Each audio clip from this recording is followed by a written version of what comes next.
کچھ لوگ یا علی مدد کے نعرے لگاتے ہیں، یعنی علی کو مشکل کشا سمجھتے ہیں، یہ سمجھتے ہیں کہ علی ہماری مدد کریں گے، علی ہماری پکار کو سن رہے ہیں۔ اللہ اکبر، قرآن کیا کہہ رہا ہے؟ ایاک نعبد، مومن یہ کہتے ہیں ایاک نعبد و ایاک نستعین، ہم تیری ہی عبادت کرتے ہیں اور تجھ ہی سے مدد طلب کرتے ہیں۔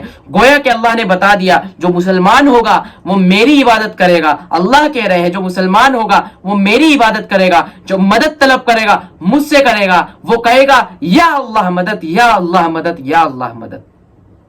اب کتنے لوگ ہیں جو مزار پر جا کر یا غوث اعظم مدد، یا خواجہ مدد، خواجہ میری بگڑی بنا دیجئے، یا علی مدد۔ کیا یہ غلط نہیں ہے؟ قرآن کی روح سے آپ دیکھ لیں، کیا یہ غلط نہیں ہے کہ آپ ایک طرف کہہ رہے ہیں سورہ فاتحہ میں 5 وقت نماز پڑھتے ہوئے کہ میں تجھی سے اللہ مدد چاہتا ہوں اور تیری ہی عبادت کرتا ہوں؟ کیا یہ غلط نہیں ہے کہ آپ بازار پر جا کر اس غوث سے مانگ رہے ہیں؟ کیا یہ غلط نہیں ہے کہ آپ یا علی مدد کہہ رہے ہیں، علی کو مشکل کشا سمجھ رہے ہیں؟ کیا یہ غلط نہیں ہے؟ اچھا، میں آپ لوگوں سے ایک سوال کرتا ہوں، جو یا علی مدد کہتے ہیں، میں ان سے سوال کرتا ہوں، علی کس سے مدد مانگتے تھے؟ حضرت علی رضی اللہ تعالی عنہ کس سے مدد مانگتے تھے؟ وہ بھی اسی سے مدد مانگتے تھے جس سے محمد رسول اللہ جناب سرور دو عالم جناب محمد رسول اللہ صلی اللہ علیہ وسلم مدد مانگتے تھے۔ تو یہ وہ کانسیپٹ ہے جو آج کل مسلمانوں کے اندر سے ختم دکھائی دے رہا ہے۔ یعنی مسلمانوں کو دین کی تو نالج ہے نہیں، دین تو اپنا پڑھنا نہیں ہے، بس جو من مرضی میں آئے کرو، ایمان پر ڈاکہ ڈلے تو ڈلے۔ اب مزاروں پر ہر جگہ ایسے ڈھونگی مل جائیں گے آپ کو جو آپ کا ایمان سلب کرنے کے لیے بیٹھے ہیں، آپ کو سکھائیں گے کہ یا علی مدد کا ہو یا غوث اعظم مدد کا ہو، اور آپ جو ہے ان کی باتوں میں، آپ کو دین سے کوئی لینا دینا نہیں ہے۔ کیا یہ دور آپ کے ایمان بچانے کا نہیں ہے؟ میں دعوے کے ساتھ کہتا ہوں کہ اگر آپ نے اپنا ایمان نہیں بچایا تو وہ دن دور نہیں ہے جب یہ حدیث جو میں نے آپ کو سنائی ہے اس پر ہمارا وہ نہ دکھے۔ تو بہت زیادہ افسوس ہوتا ہے مجھے دیکھ کر کہ ہمارے مسلمان بھائیوں کو دین کی کوئی معلومات حاصل نہیں کرنی، دین کے بارے میں کچھ نہیں جاننا۔ جانو اپنے دین کے بارے میں، اسلام کے بارے میں کہ ہمارا اسلام کیا سکھاتا ہے۔ مدد صرف اللہ سے ہوگی، یا اللہ مدد۔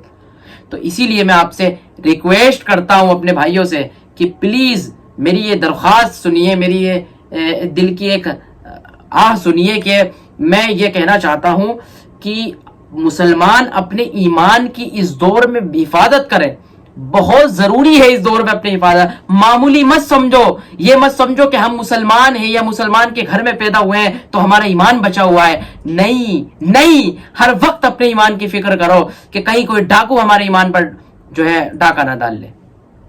حفاظت کرنی بہت ضروری ہے، بہت ضروری ہے۔ سوشل میڈیا کی بات لے لیں، سوشل میڈیا پر طرح طرح کے اسکالرس آ رہے ہیں جو کہ میں سمجھتا ہوں زیادہ تر ڈھونگی آ رہے ہیں۔ تو ہمیں صحیح علماء سے جوڑنا ہے، صحیح علماء کو دیکھنا ہے، ان سے جڑو۔ آج کل کے جو جدید اسکالرز جو آ رہے ہیں جو ہے ان کا حلیہ بھی کہہ لیجئے کہ اسلام والا نہیں لگتا، ان کے بال اسلام والے نہیں لگتے، تو میں سمجھتا ہوں کہ ان سے بچیں، ان سے پرہیز کریں سننے سے۔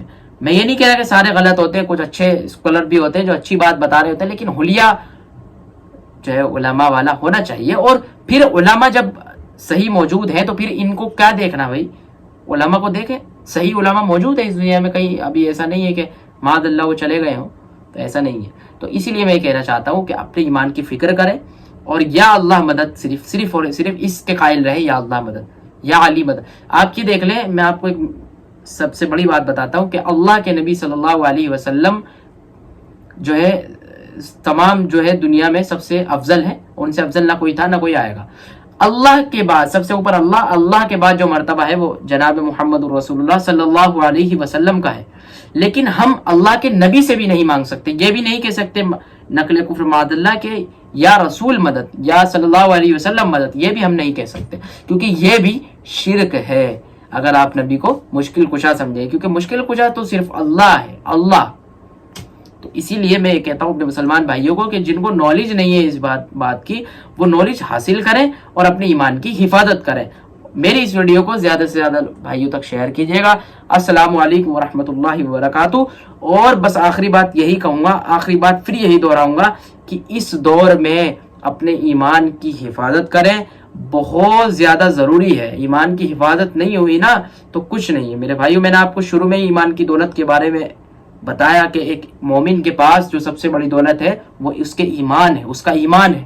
اگر ایمان نہیں تو کچھ نہیں ہے. اور ایمان کے ڈاکو ہر جگہ بیٹھے ہیں, ہر طریقے سے. میں سمجھتا ہوں کہ پوری رات ویڈیو اتنی لمبی ہو جائے گی نا اگر میں آپ کو فتنوں کے بارے میں بتاؤں کہ اس وقت کتنے ڈاکو ایمان کے بیٹھے ہیں جو آپ کے سلب کرنا چاہتے ہیں ایمان.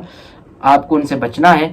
تو امید کرتا ہوں ویڈیو اچھی لگی ہوگی اور پورا دیکھیے گا اس ویڈیو کو. السلام علیکم ورحمۃ اللہ وبرکاتہ.